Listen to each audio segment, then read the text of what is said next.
Welcome to the Human Capital Innovations Podcast, your go-to source for personal, professional, and organizational growth and development.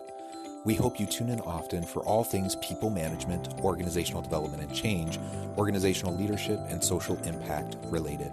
Maximize your personal and organizational potential with Human Capital Innovations Podcast.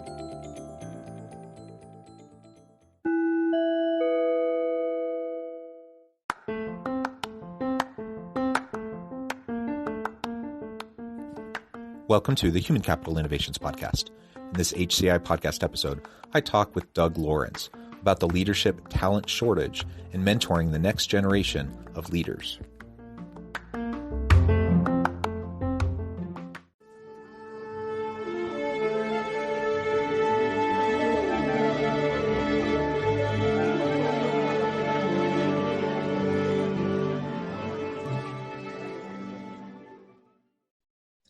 Doug Lawrence, welcome to the Human Capital Innovations Podcast. Thank you so much for having me. Yeah, it's a pleasure to be with you today. And I really appreciate your time and I appreciate your flexibility. We were scheduled previously and had to reschedule, busy schedules and everything like that. So I appreciate you taking the time to join us today. We're going to be focusing on the leadership talent shortage in organizations and how we can go about mentoring the next generation of leaders. As we get started, I wanted to share Doug's bio with everybody. Doug Lawrence is the founder of Talent C and co-founder of the International Mentoring Community. Doug has achieved the highest level of mentoring certification, the Certificate of Competence Journey Mentor, offered by the IMC. He alone holds this certification. Serving as a staff sergeant in the Royal Canadian Mounted Police for 25 years, Doug retired in 1999. He then volunteered as a mentor with the Sir Richard Branson Entrepreneurship Program in the Caribbean and the American Corporate Partners in the United States, working with military personnel transitioning from military life to civilian life. His experience in law enforcement, coupled with working with people suffering from PTSD, has afforded him a unique view of mentoring and mental health. Doug has worked with researchers and has determined that there is a role for his effective mentoring processes to help people on their mental health healing journey. Doug began his effective mentoring practice in 2009. He is the international speaker and author of The Gift of Mentoring that was released in 2014 and is pleased to launch You Are Not Alone in 2021. Doug collaborates with organizations to establish mentoring programs in the workplace to support employee mental health in existing situations and capturing concerns before they escalate. What a wonderful and important work that you're doing, a tremendous background. I appreciate all of that. Anything else you would like to add by way of background or context for listeners before we dive on into our mentoring conversation today? No, I think that pretty much covered off everything. Wonderful. Well, as we get started then, let's maybe you could frame up for us what has been your approach and why you took that approach when it came to mentoring new leaders in the organizations you've been a part of? So a large part of that was at the time, certainly when I started or when I embarked on mentoring and all of those things, didn't really know what it meant when somebody said, I'm a mentor. Yes, so what? And it took a while of doing some research and sort of unearthing what that actually meant. And we take a look at the definition of mentoring as a two-way trusted relationship where a mentor and a mentee are going to learn and grow together personally and professionally. So I was in a lot of, so when I was in the RCMP, I was in a lot of positions where I was in leadership roles. And what it helped me realize was that there's some gaps, huge gaps, as far as leadership, number one, is concerned, but number two, how we prepare people for those particular roles. And a lot of the work that I'm doing when I fast forward to more recent, a lot of the work that I'm doing now is mentoring. I like to, and I don't mean this disrespectful, but basically baby managers to help them develop the tools, the techniques that they need in order to be effective as a leader, but also to be able to pass that wisdom and knowledge on to someone else who aspires to those positions. Yeah, I think that's wonderful. And we really, I mean, I think leadership in my mind is all about mentorship and coaching those around us. And it's particularly challenging if we find ourselves in this leadership kind of a shortage. So if we don't have a current crop of really talented leaders, it's hard to then create, generate that sustainable pipeline of the next generation of leaders, because you don't have great people to be coaching and mentoring that next generation. And that's where it becomes really tricky as we're trying to develop that pipeline. Any thoughts on what an organization can do, if they recognize this leadership talent gap in this shortage within their organization, they want to create the pipeline, what should be those first steps that they should start to put in place? Well, what they really need to do, from my perspective, and this is what I've seen in a lot of situations, is they need to, as part of their succession planning process, they need to have a succession development strategy. So identifying employees that they feel, that management feels have got the right skill sets to be able to provide leadership within the organization. And then through the succession development process, then provide them with those skills that they need in order to become those effective leaders. And I've seen it, like I think back to a couple of people that I've worked with recently, and just to see the difference in them from being someone who was somewhat timid, who wasn't quite sure how to deal with different situations, how to have those crucial conversations, to fast forward after a bit of mentoring, they're now that lot stronger of an individual, somebody who is willing to take charge. And I use that term loosely, but to be able to take control or manage those particular situations that beforehand they would have either ignored or run away from. Yeah, yeah, and I think we've all been there, right? We're all a work in progress. And so one thing I think we need to change is the common stigma within organizations around continual growth and development, because to continually work towards growth, you have to admit that you're not there yet. And you have to admit that there's, a gap or something that you're not quite up to par on yet. And so what we end up seeing a lot of times in organizations that aren't psychologically safe, that don't have a growth mindset, is you see people putting on a facade, trying to pretend like they know what they're doing, and they don't. And so then you have a whole bunch of people wandering around trying to get things done that actually don't know what they're doing. And instead of asking for help, instead of seeking out the mentoring, the coaching, the type of feedback that would help them improve, they just kind of reinforce and ingrain negative behaviors and unhealthy behaviors and things that ultimately are going to undermine their long-term success as a leader, rather than acknowledging the areas of weakness and then having a plan in place to start developing those things. And so the more that organizations can focus on succession planning, the more that they can start to implement to really have this dynamic, psychologically safe culture, growth culture within their organization, that then creates the context around which the mentoring can happen. When that's not there, a lot of times people don't feel safe to even ask for help, because they're worried about, is that going to, how is that going to be viewed and perceived by others up the hierarchy? Are they going to have opportunities for advancement if someone sees them as lacking in a particular area, for example?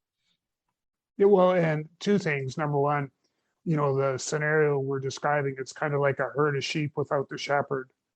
And, they wander aimlessly across the prairie, and there's no one there to provide that leadership and guidance to that herd. So there's that part of it. And the other part is, I think, another stigmatism that we struggle with in that whole leadership space, and even in the organizational spaces, there is a fear of failure. And I always like to use the analogy of fail is first attempt in learning. So when that people, it's okay to make mistakes, because that's how we're going to learn. And part of the mentoring process is I'll take you through a reflective process where, something happens and I'll say, okay, what went well? What didn't go well? And what are we going to do different next time? and get them to, every time something comes up and it doesn't maybe go the way you want, is to use that reflective process to be able to go, okay, there's an opportunity for me to learn from this mistake or to learn from this situation. I need to take advantage of that and to be able to move forward. And as a leader, I need to be able to identify or point out to those that I'm working with or that I'm providing leadership with, to be able to point out, here's an opportunity for us to learn and grow from this. And as part of that process is ensuring that it probably won't happen again the next time. Yeah, and that brings up really, I guess, the next point. I mean, I like to take a developmental perspective first and foremost. And so recognizing that quote unquote failure isn't actually failure as long as we've learned from it and move forward, right? And that's what you were just saying. And I think most people honestly are trying their best and they're wanting to move forward, put their best foot forward. They want to grow into their career. They want to develop themselves. They want to be successful, right? They want their teams and their organization to be successful. But that isn't always the case. And sometimes people, for a variety of reasons, are perpetually poor performers. How do you go about dealing with individuals and coaching and mentoring individuals who are perpetually poor performers? That's hard to say fast, by the way. I know. Even to the point where they might be being considered for termination.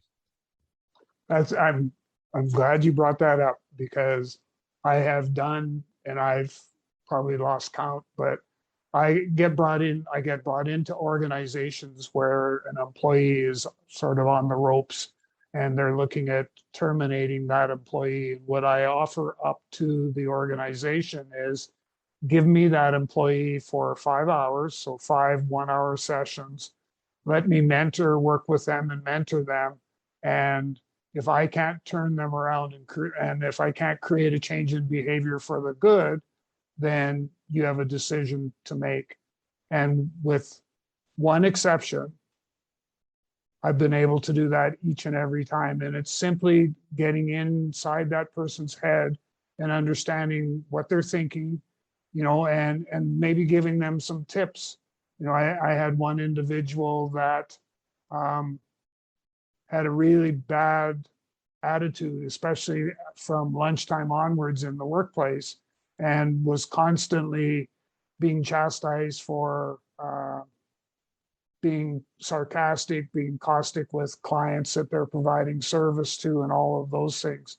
And what I found out was that the employee didn't take any time at noon hour, for example, grab your lunch and get out of the building and go someplace else. They didn't do that. They didn't allow themselves the opportunity to purge all that negative energy that they had accumulated over the course of the morning. And as soon as they started to take that break and go away, all of a sudden, they're no longer this caustic individual. And we went even a step further, was to get that employee to see themselves, because they were doing IT support, to get them to see themselves as a teacher. And instead of coming in and saying, get out of the way, I'll fix this and do that, is to use this as a teaching moment and say, okay, I'm going to walk you through step by step on how to fix your problem, but you're going to do the driving. I'm just going to be here as a passenger, and get them to go through that process. And when we did that, all of a sudden this employee went being from an introvert to an extrovert, and people wondered who stole Johnny, because Johnny's not here anymore. And it was just because we took the time to learn a little bit more about the employee, and just to give them some tips on how they could do things a little bit differently. And it made a whole lot of difference to them, but also to the people that they served.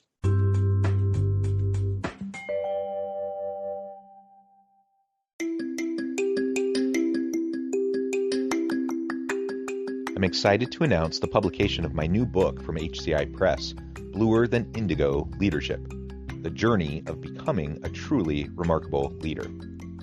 Early in my adult life, I learned about an Asian proverb that translates as bluer than indigo. If you think about the color indigo, it is a brilliant, deep, and vibrant blue, what some would call the bluest of blues. To have something that is bluer than indigo is rare and truly remarkable. Contrary to popular myth, there is no one-size-fits-all or cookie-cutter approach to effective leadership. There's no silver bullet, no secret sauce, no go-to model that will solve all of our problems. The truth is, great leaders have all had their unique strengths and flaws, and have all had to discover and then pave their own distinctive path in their life's journey to fulfill their leadership potential. Bluer Than Indigo Leadership will help you discover your own path and explore those ordinary, everyday actions that will help you respond to an uncertain future and produce extraordinary results for individuals, teams, and organizations.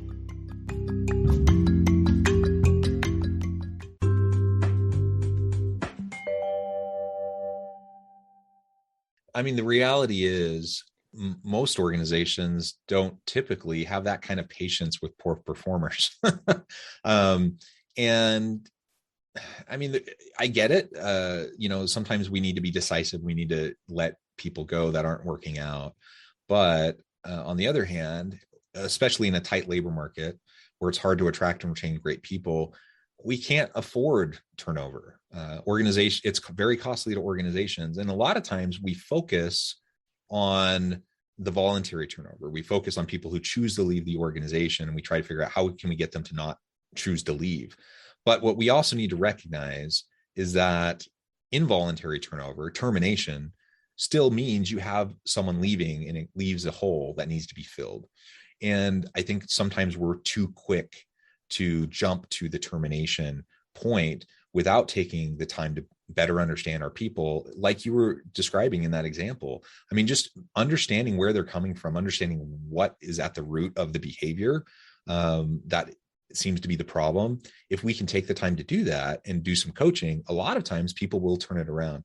And a lot of times people aren't even fully aware of what they're doing and how it is impacting others around them, or what the negative behavior is. A lot of times people get terminated for poor performance and they're completely shocked. They don't even realize that their boss thinks they're a poor performer because the boss hasn't been providing feedback or communicating them effectively or, consistently. And so all of that can be avoided if we, again, take a developmental approach to mentoring and coaching. And if we can recognize, that yes, will there sometimes be need for termination? Yes, it can occur.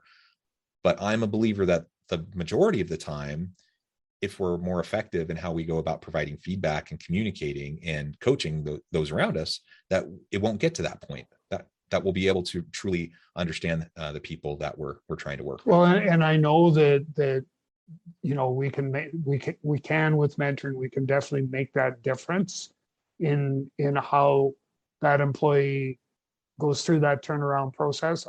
I just as we've been talking here, I've been having all these different pictures pass through my mind, and I was just thinking of one individual that they were having difficulties. They ended up, I was able to determine within probably 2 sessions, the individual had a learning disability. And so then I tried to coach the leader of the organization to be able to say, you need to take a little bit more time to explain things, and went on that way. They eventually terminated the employee, who then went on to find a job in another organization. And guess what? They're now a rock star, and they're one of their best performers in the organization. And all it took was a little patience, a little bit of time, a little bit of commitment to our employee to be able to say, okay, you've got a learning disability. I'm willing to take extra time to work with you, so that you understand what my expectations are. And it made, like, they lost out. They lost a rock star of an employee, which, would have served them well. Again, I think that's such a common story that organizations are dealing with. We're too quick to cut people loose. Part of what came to mind as you were telling that, sharing that example, is, are people aligned correctly? For example, within our organization, are they in the right role, doing the right types of things? Because sometimes someone who was a really great performer, they get promoted or they change roles, they move into something else, and then their performance drops, and they're it's the old adage, the Peter principle. People get promoted to their level of incompetence. So how often do people end up working themselves out of a job because their performance goes down, because they end up in a position that's not actually well suited to them? It's not well aligned with them. Is that our only choice? If that happens, it's a super common thing. It happens to a lot of people. If I'm an organizational leader, is my only choice to say, well, sorry, your performance stinks, so you're gone? Or can I look for other places, other roles within the organization where they can thrive, where they will be star performers again? And I think particularly if they were once a star performer and now they're not, I think the onus is on the organization to try to ask themselves why. What has changed? Has there been a leadership change that's negatively impacted them? Has there been a major life change that has impacted their performance? Has their role changed and that's negatively impacted their performance? Some of those things you can deal with, you can address, and ultimately it can allow you to retain someone who otherwise would be a good talent, have a good skill set that will help the organization. And I think that you've already kind of hit the nail on the head. A lot of times, probably more often than not, we're so quick to lock, load, and pull the trigger and terminate, and not give people the chance. So, and I know this is sort of self-serving or sounding self-serving, but bring in that coach or bring in that mentor to spend some time to show to the employee that, we're not that, okay, you haven't crossed the T's and dotted the I's in the last 3 documents. There's the door, we'll help you get your stuff and head you out of the building and stuff like that. We don't need to go to that extent, because what I've been able to see and to demonstrate is that if we invest in understanding our employee and what they're dealing with, we're going to be in a better place to be able to provide the guidance they need to get them back on track. And sometimes, we make mistakes too as leaders and managers, in that, we're maybe too quick to go and stuff someone into a square peg into a round hole. And we need to sort of take the step back and say, okay, well, if we want to leave that square peg in a round hole, what do we need to do in order to be able to help them navigate the world of leadership or whatever role they're in? What do we need to do to be able to help them be successful in that particular position? And we don't do that today. We don't. And, we started the conversation on the leadership talent shortage. It's a global issue. It's not something that is just this organization here or this one here or this one here. It's something that's impacting organizations worldwide. And if we don't deal with it, and deal with it quickly, we're not going to be moving forward in a manner that we like. And we've got the COVID pandemic that we're trying to deal with, which is really teaching us who our leaders really are and who they aren't. But we've also got, my favorite one is the silent pandemic, and that's the whole mental health, mental well-being. And we haven't even begun to explore what that could mean. Yeah, and that's a really good point. I'm glad you brought that up. That's such a rich part of your background and your bio that I shared at the beginning of the episode. The pandemic has been a challenge for a variety of reasons, health-wise, of course, economically, but also in terms of mental health challenges for organizations. And I think leaders have been hit particularly hard because they're expected to show empathy and compassion. They're expected to be the ones to make the decisions and pivot and keep the organizations afloat, and to help their teams be successful when they're shifting the very nature of the design of work that they're performing. That's a heavy lift.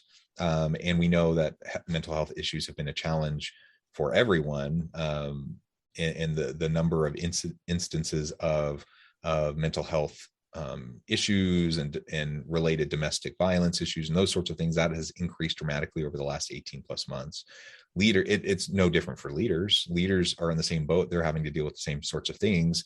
And so it brings up all the more reason why we need to address the leadership talent shortage, why we need to mentor and coach people and help them to develop these skill sets, and to help leaders move into the future of work. So maybe my leadership approach and style was effective in previous decades.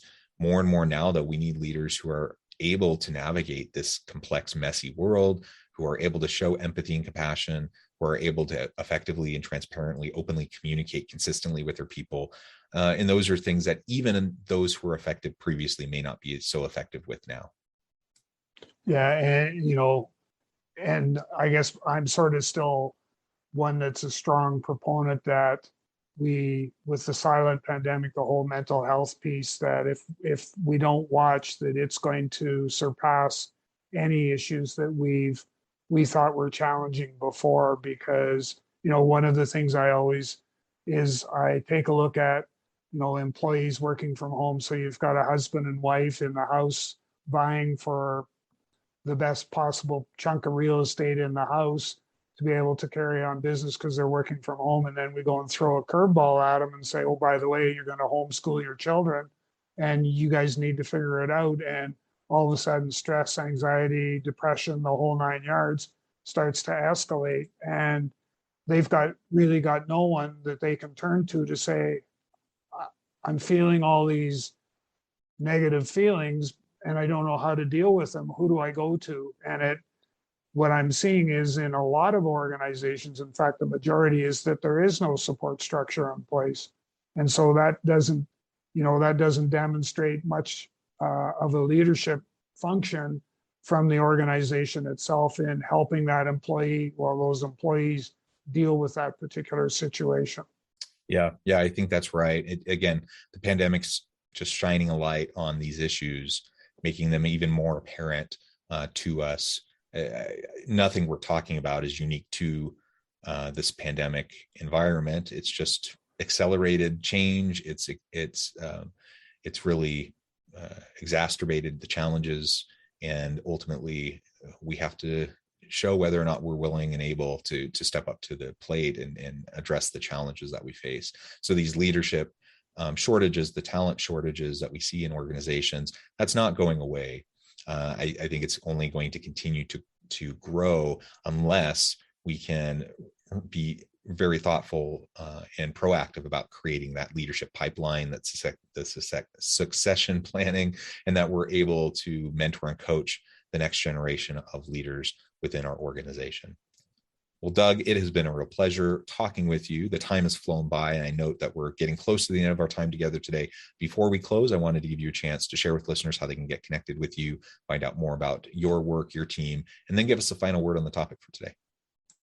I certainly can. So if people want to get a hold of me, they can find me on LinkedIn. My profile's there for Doug Lawrence, and please, take a look at it. If you want to reach out to me beyond that, obviously you can send me a message through LinkedIn, but feel free to reach out to me direct by email at doug.lawrence@talentc, so the word talent with the letter C on the end, .ca, and I'll get back to you as quickly as I can. And I always welcome the opportunity to get into a conversation about leadership, mentoring, and coaching. All of those things are near and dear to my heart. And so I would welcome any contact whatsoever from your listeners in that regard. Wonderful. Thank you, Doug. I appreciate your time, your wisdom, all of the experiences and stories and examples you've shared. I encourage listeners to reach out, get connected, find out more about what Doug can do for you. And as always, I hope everyone can stay healthy and safe, that you can find meaning and purpose at work each and every day. And I hope you all have a great week.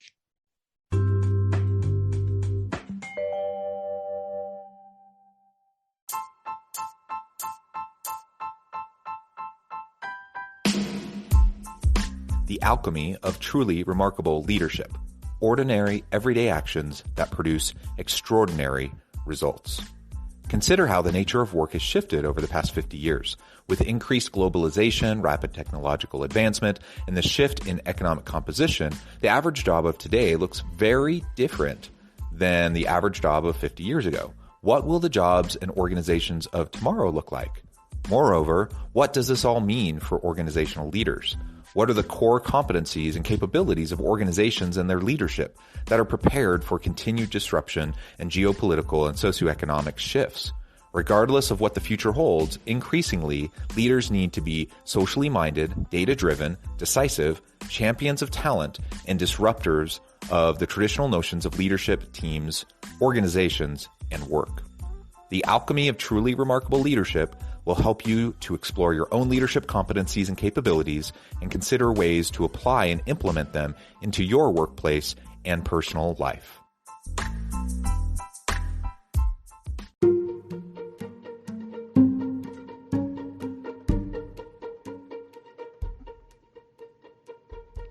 Check out Human Capital Innovations magazine, Human Capital Leadership.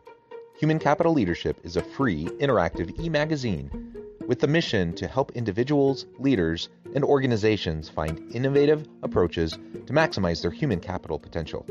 We publish issues quarterly in August, November, February, and May. Take a look at the latest issue and let us know what you think.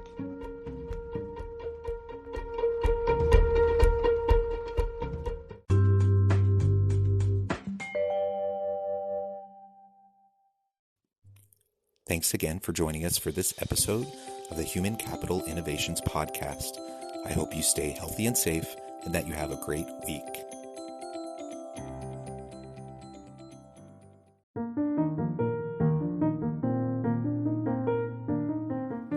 Check out our new weekly LinkedIn newsletter, Alchemizing Human Capital, exploring industry trends via original research and interviews with executives and thought leaders from across the globe. We look forward to having you join us.